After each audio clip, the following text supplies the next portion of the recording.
सपना में शोभिना काना में डाली। हेलो हट मीठी जवानी के चिखइबूना बबुआ के खुश करके जाइबू ना यारे यारा में दोबारा फेरू आइबूना बबुआ के खुश करके जाइबू ना बबी यारा में दोबारा फेरू आइबूना। मन पागल हो अरे हटो ना कौन बलिया उठल लिया अभी बाटे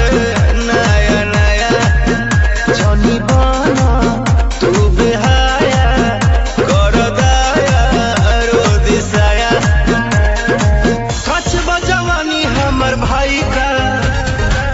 कच बजवानी हमर भाई का हे राजा तू तो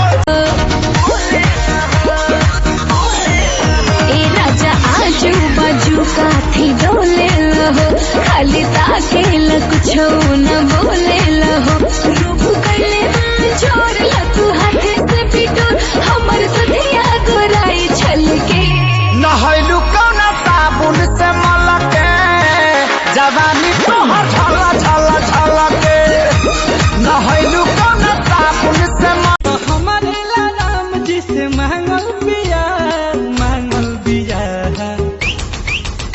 अरे हमारो से बेसी हूँ तो पागल बिया दिल्ली वाली दिल लेके भागल बिया। सबको सुख बाटे हमरा एको ही के दुख बा गवना कराला हाली ए तोने के भूख बा तड़पेला मोर चढ़ल जवानी कबूल ले तन लागे सैया जी बजबाजी की ना बाजी ए राजा जी बजा हट मीठी जवानी के चिखइबूना बबुआ के खुश करके जाइबूना यारे यारा में दोबारा फेरू आइबूना। के जुठियावल हो जवानी तोहर माजन के जुठियावल हो जवानी तोहर माजन कहले पहलावा की सुन सखी काजल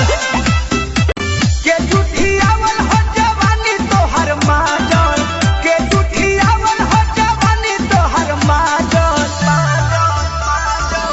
कहले पहलावा की सुन सखी काजल। पतिदेव को सताना अच्छी बात नहीं है दोपहरिया है राजा अभी रात नहीं है नेहरा रुमाने कोई दाल भात नहीं है पुराना बाटे घरी गोरी ओही में गम कसहु